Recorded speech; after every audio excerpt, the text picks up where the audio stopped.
Kita bertemu lagi di dalam program kita Daily Devotion.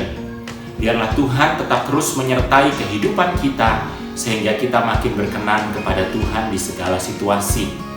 Jika saudara diberkati dengan program ini, saudara bisa mendukung kami dengan cara subscribe, dengan cara memberi like, komen, serta menekan tombol lonceng sehingga saudara bisa menerima setiap updates yang kami share. Nah, saudaraku yang terkasih di dalam Tuhan, hari ini kita akan menyimak, kita akan melihat tentang Yesus. Bagaimana atau apa yang Yesus lakukan ketika dia ada di tengah-tengah badai. Yang pertama, kita akan buka di dalam Matius pasal yang ke-8. Kita mulai dari ayat yang ke-23. Marilah kita terus belajar kepada Tuhan. Di dalam segala situasi, Yesus adalah contoh kita. Sebab Yesus selalu menang di dalam segala perkara. Matius pasal ke-8 ayat ke-23 dengan judul Angin Ribut Diredakan. Lalu Yesus naik ke perahu dan murid-muridnya pun mengikutinya.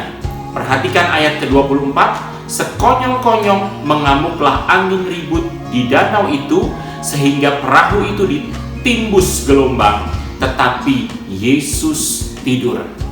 Ada hal yang menarik di sini, saudaraku. Yang pertama, ini murid-muridnya tidak sendiri, tetapi murid-muridnya bersama-sama dengan Yesus. Lagi, bersama-sama dengan Yesus. Yesus dan murid-muridnya sama-sama masuk naik ke perahu. Mereka mau menyeberang lewat sebuah danau. Tetapi apa yang terjadi? Sekalipun Yesus bersama-sama dengan murid-muridnya, gelombang tetap datang. Bahkan dikatakan sekonyong-konyong, tidak direncanakan, tidak ada pemberitahuan sebelumnya. Tiba-tiba, bukankah kadang-kadang persoalan yang datang terjadi di dalam hidup kita itu tiba-tiba? COVID-19 ini datang secara tiba-tiba, hal-hal yang tidak terduga, segalanya mungkin di dunia ini.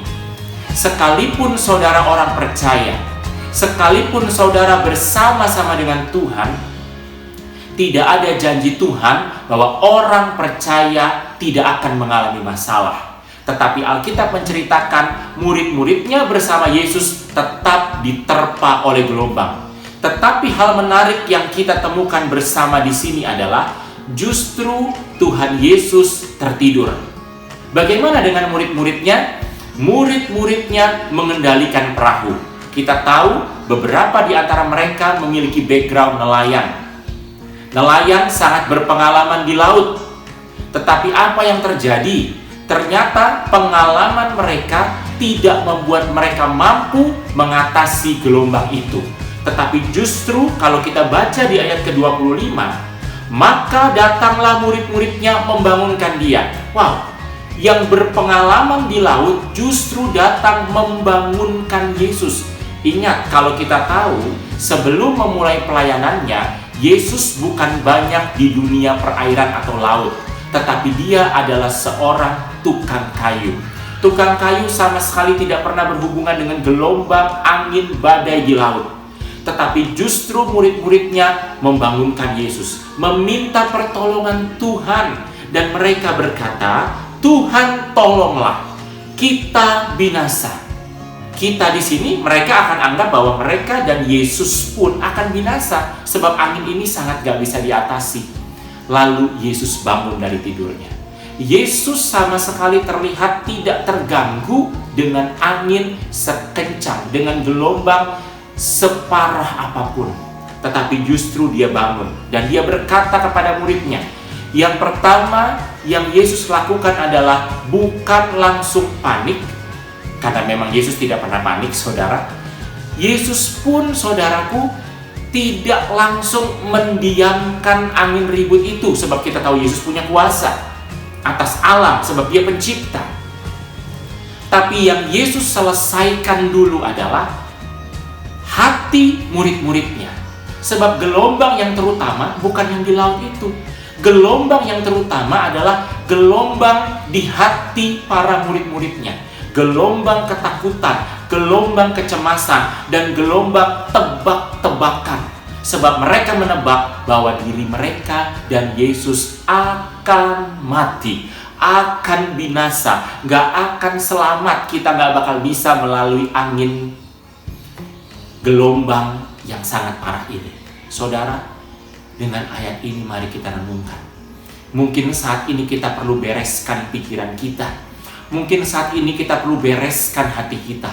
Mungkin saat ini kita perlu tenangkan hati, jiwa, roh, pikiran kita, saudara. Mungkin saat ini, saudaraku, kita perlu bangkitkan terus iman kita. Kita perlu bangkitkan kekuatan yang daripada Tuhan. Saudara, itu lebih penting daripada persoalan eksternal, daripada hal yang di luar. Yang di dalam Tuhan selidiki. Yang di dalam lebih penting. Tuhan tidak mau kalau dia datang, dia tidak jumpa iman pengharapan di bumi. Lukas 18 ayat ke-8. Saudara, kita lihat, ia berkata, Yesus perbaiki dulu iman murid-muridnya. Yesus perbaiki dulu rohani murid-muridnya. Yesus perbaiki dulu hati dan pikiran murid-muridnya. That's the point. Mengapa kamu takut? Kamu yang kurang percaya, sementara angin, sementara danau, sementara gelombang masih mengamuk di sekitar mereka. Lalu Yesus menghardik. Jadi yang dia hardik pertama, yang dia atasi pertama, yang Yesus ajari pertama, yang Yesus taklukkan pertama, yang Yesus redakan pertama, bukan yang di luar, tetapi yang ada di dalam hidup kita, yang ada di dalam hati dan pikiran murid-muridnya. Baru lalu setelah itu Yesus menghardik angin dan danau itu, maka danau itu menjadi teduh sekali. Dan heranlah ayat ke-27 orang-orang itu. Katanya, orang apakah dia ini? Sehingga angin dan danau pun taat kepadanya. Saudara yang terkasih di dalam Tuhan, hari ini ayo terus bangkit, terus kuat, terus upgrade, makin dalam di dalam Tuhan. Tuhan akan menyertai kita, semua pasti akan kita lewati. Terpujilah nama Tuhan, saudara pasti diberkati Tuhan. Tuhan memberkati, amin.